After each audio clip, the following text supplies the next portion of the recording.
Hey everyone, today we're going to be hiking this road, which is only about a mile, to an abandoned artist colony here in Chester, Massachusetts. It burned down about 5 decades ago now, because that was in the 70s.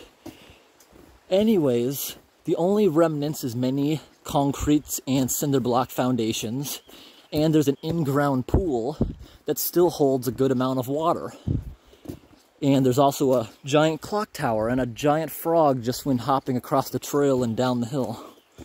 That's what we're coming up here to see. This in-ground pool has the most massive bullfrogs I've ever seen in my life. And I would like to get a good video of them. I was here about a week ago, but hey, I wasn't wearing my big tall boots. Now I'm wearing them. It's not the best day to be wearing them. I'm not even wet. But yet it feels like I soaked my boots because I'm sweating so much. If you can see, the sky is kind of gray today. That's overcast. Today is in the mid-90s with a heat index from the humidity slightly over 100. For anyone who knows, if it's over, I think it's 97 degrees, you can't regulate your body temperature anymore. And if you're not taking breaks to cool down or drink, you could get heat exhaustion from that, or even die. This river is so low. It's the lowest I've ever seen this river. But it's also 2022. This year is scheduled to be the worst New England drought ever recorded, if things keep up this way. The previous record was in 2020. 2021 wasn't too bad, but typically since 2000, New England has been trending wetter and wetter. Well, the past 3 years, where'd the rain go? 2020, suddenly just dry. Typically, this trail I'm walking on usually has trickling water right here. Water table's usually so high.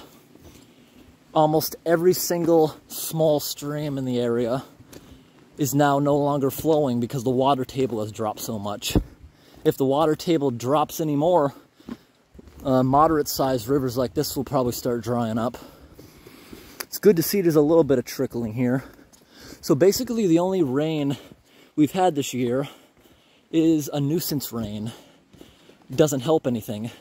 Because believe it or not, if you get only like a 20th or a 10th of an inch, just enough to coat the ground, and it's sunny, the sun quickly evaporates that, and sometimes it even takes more water than it originally had. That's why you never want to water your grass in the sun, and you want to give a deep watering. Because this area is supposed to receive a tenth of an inch of rain every single day. Obviously, that doesn't always happen at once.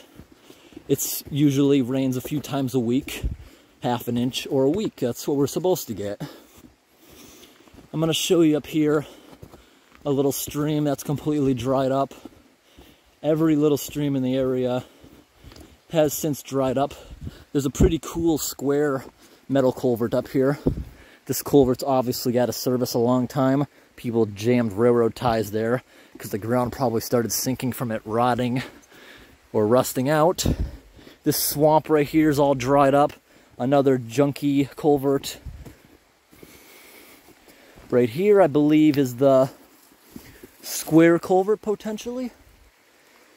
It looks like the wall caved in, or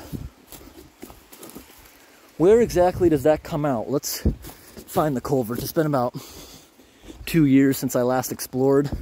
But you see right here, the stream bed is completely dried up. In this kind of weather, that can actually make a pretty cool little adventure. Go up the dry riverbed. But here's the square culvert. Oh, it's all clear on the other end. I just wasn't looking at the right spot. And that culvert I can see is very wet inside. That's because it's cooler underground and it's condensation. It's very humid out. So that culvert comes out around this land right here. Yeah, it comes out right there. That's the culvert. What do you think they reused that from? See the pipe sticking out the side? So I walked about a mile to get to this point. Why is the gate there? That's because after that gate, that is CSX transportation property. If you continue down there, you are allowed to. That is the Chester Keystone arches. There's a couple of massive 70-foot tall granite arches made out of stones. And what's amazing about them is they have no mortar, they have no reinforced rebar, nothing like that. Just holds itself together with gravity. There's only 5 feet of dirt, earth, and stone holding up the top. And in reality, there's only about 2 feet of stone holding up the entire arch. The rest is just packed dirt, which adds weight and stability. The train companies did not think those bridges were adequate to hold their modern trains. So they built a shelf on the mountain to completely avoid them. One of the Chester Keystone arches collapsed.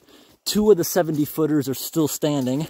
And the double 50-foot arch is still in use today by 2 railroad lines of CSX. The other ones, the foundations look like they're in bad shape, so I would come visit them now before they do end up collapsing. So we're in the artist colony now.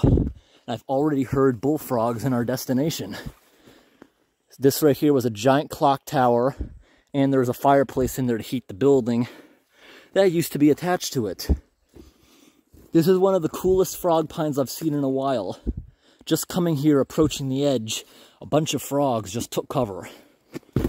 I used a massive 8-foot-long stick here last week to determine how deep this all was. Now, what do you think these frogs are eating? They are so fat and well-fed. Look at that guy right there. That's a really large bullfrog. And look at that one right there. And the one behind him. And the tiny one there. And there's another over there. Oh, wow, there's some really big guys down there. I'm going to see what the best way is to get down here. I took a dipstick here last time I was here with this exact stick. It only seems like there's 2 feet of water, and where that big one is, that's all silt. You can't even swim around them. So I definitely could pull myself out of this. There's not much water, but I'm going to try to enter over there where it looks like there was a wall collapse. This is a drought, so most of that water probably just evaporated. It seems to still be holding up pretty well. So now I'm trampling through all the overgrowth and around random foundations to try to get to where the in-ground pool wall collapsed. There's a bunch of grapevines here, invasive Japanese knotweed. Japanese knotweed, when it's small, is actually edible. I've been thinking about making a video and trying that at some point in the springtime. Wow, that whole stream bed's dried up. Okay, so it looks like there maybe wasn't a collapse. It looks like this was stairs or a ramp leading down into the pool. Some kind of foundation here. Maybe there was a railing. No, not a railing. It looks like this is a rotten deck that was over the pool. See that support right there? It looks like they had a deck overhanging it and possibly stairs right here. I'm just trying to see. It looks like it was a very cheap deck. It was a plywood with probably like fake turf or something being held up by lumber. They were too cheap to put a good deck in, but typically people will use pressure-treated plywood. Look, it's been abandoned 50 years and it's still here. It wasn't junky plywood by any means, but I've seen really stupid contractors such as the ones who built the Mount Tom Resort in Holyoke. That's only been out of business since the 90s, and you can tell they use non-pressure treated plywood to put their fake turf on.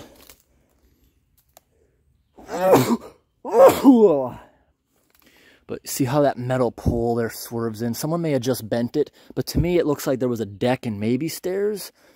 What do you guys think? I always thought this was a collapse. No, it's not. That must be good paint they used. It's still blue in the shady area where the sun hasn't shined and faded it. All right, I really hope I don't wreck these expensive big high boots in here, because I feel like there could be potential nails with all this lumber. Frog got mad. All right, I'm going to be careful where I tread in here, because I have no idea if this thing has a deep end or not. Just going to gradually go through, and hopefully I don't soak myself. This piece of wood is really cool. Look at the moss growing on that. Oh, I am making some very stinky gas bubbles. Sometimes I trick myself into thinking I have a leak in my big high boots, when it's usually just really cold water against me. Sometimes I gotta reach down there and make sure. Oh, it feels wet, actually. My big high boots may already be ruined. I may have to actually buy another pair. That kind of sucks. I'm hoping it's just condensation, because I'm sweating like crazy. That might be what's wet down there. And this cold water is just making it appear like it's leaking. I don't think it is. I just crossed a major river not too long ago. Wow, there's a frog there. Look at the gas bubbles. All right, this is a lot deeper than when I took the dipstick, because you see, there's stuff down here, logs and junk. I must have got a false reading when I went down deep. This whole area smells like a stink bomb. Oh, it's so gross. I'm just trying to get up close with one of those big frogs. Whoa, whoa, that stinks so bad. No, I don't think my boots are leaking. Both of them feel the same. I'm trying to get over there, where those massive frogs are. If I get over there, I'm probably not going to go through this treacherous trip back. I might not be able to go over there. It's so deep. This is getting pretty deep. All right, just trying to feel. Yeah, this is getting deep fast. I think that's the deep end, and this is the shallow end. It's getting deep.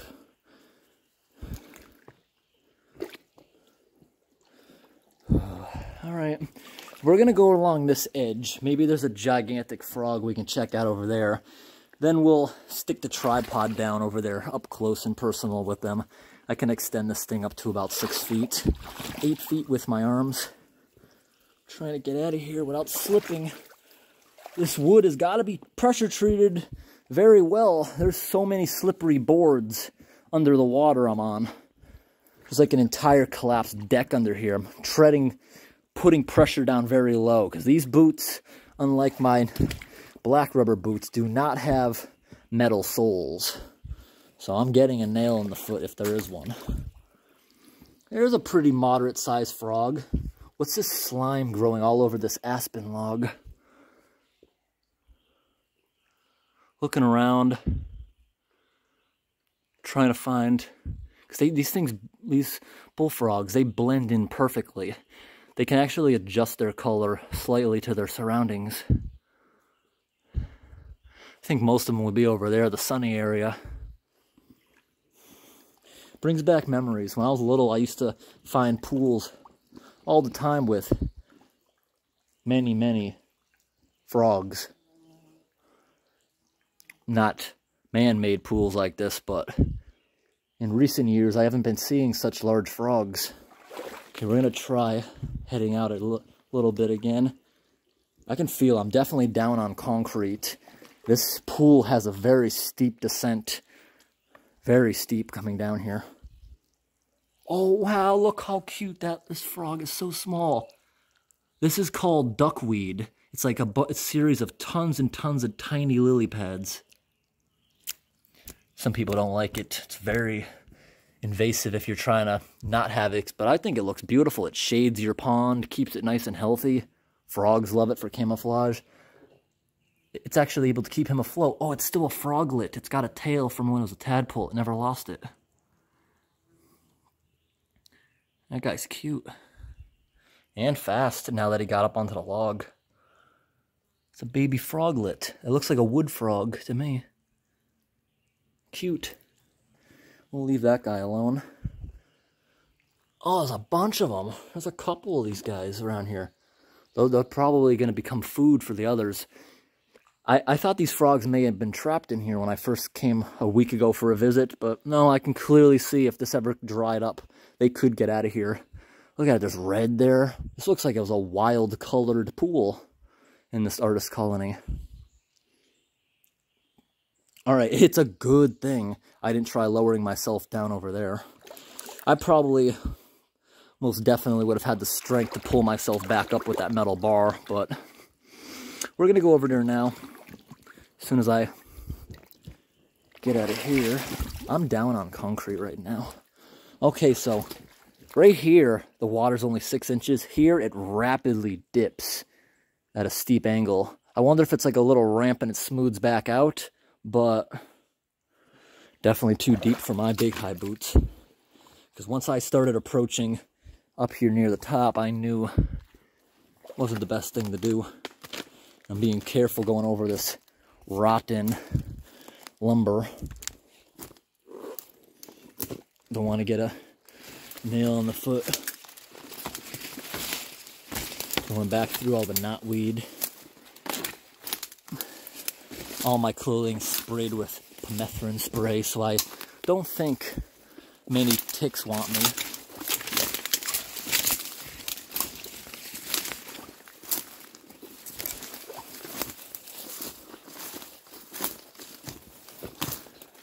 Alright, making my way back over to the concrete deck of the pool.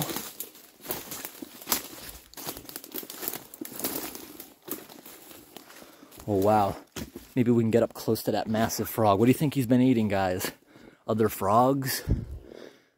Or maybe this might be the perfect place to be a frog. Think about it. At night, I bet maybe a bunch of stupid mice falling in here. Smaller things like shrews. Maybe a mole occasionally falls in and it's struggling to get out because a mouse doesn't understand it has to go over there. Probably doesn't even know there's an even incline to get out. So I bet these bullfrogs have been eating a lot of mice. All right, everyone, I'm going to extend you way down there up close to that frog.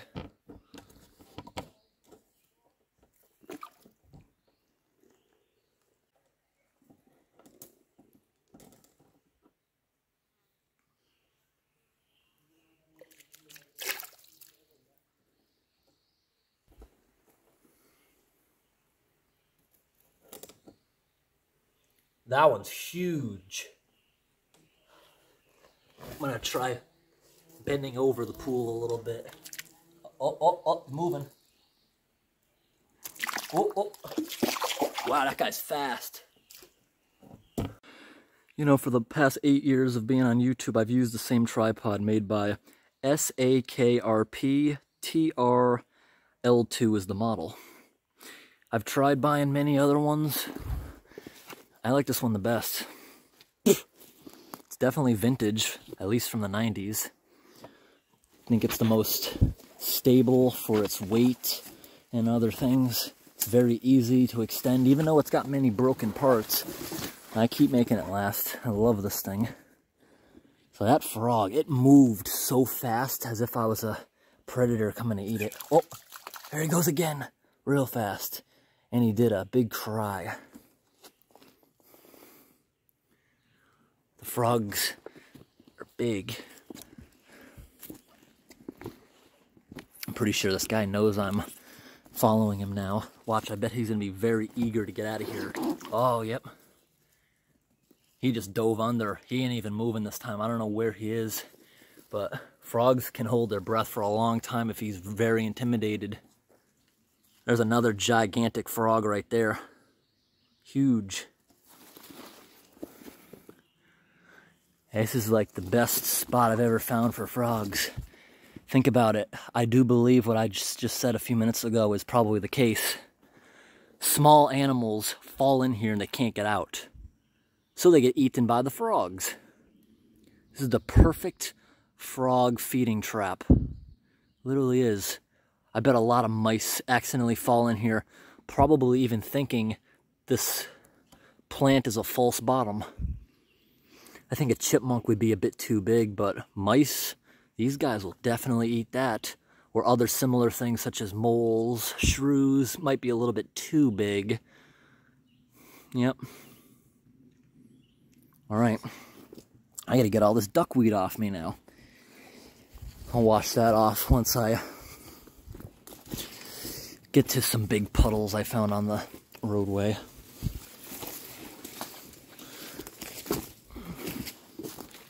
I want to show that dried up stream bed over here. This is the same stream that goes through that square metal culvert. Let me find a better way out of here. Look at that cinder block pole. It's got rebar going through it. That's how it's still standing. Seems like there's a few trails here. Much easier than cutting through the knotweed again.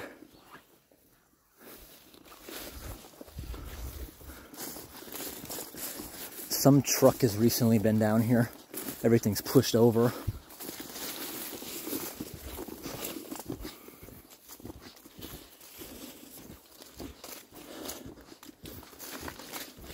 Right here's like a little river crossing.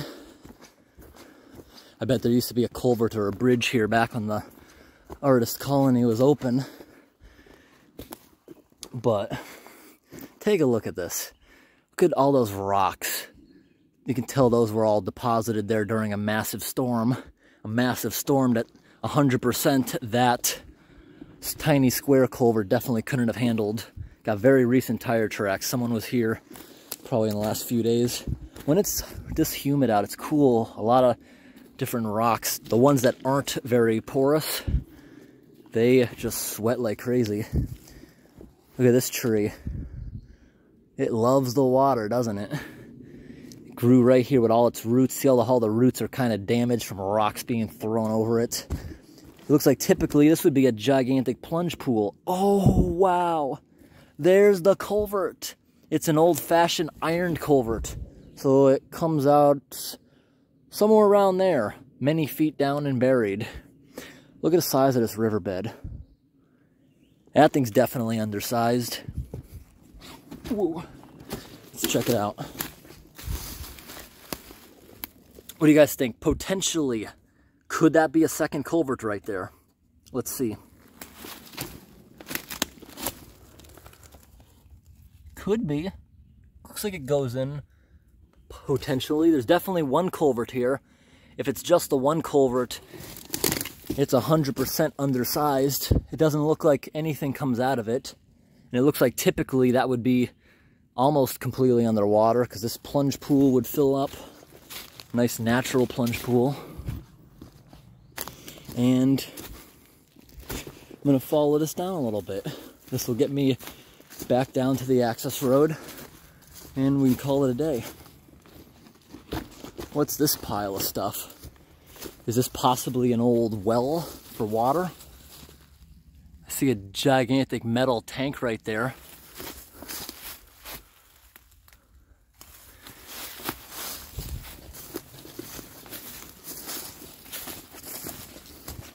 It's sad to see streams like this drying up.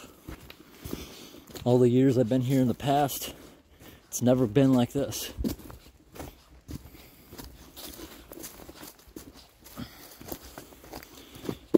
Alright, I hope today's video was interesting. Thanks for watching, everyone. And have a great day.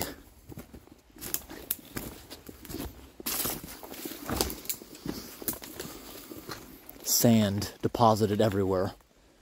You can tell it goes right over this road. Definitely. This whole area you can tell is washed out from water speeding over it. Look at how eroded the hill is, remember? The culvert's not even here. The culvert's right here. But yet it chose to cross here and it dug the whole cliff out.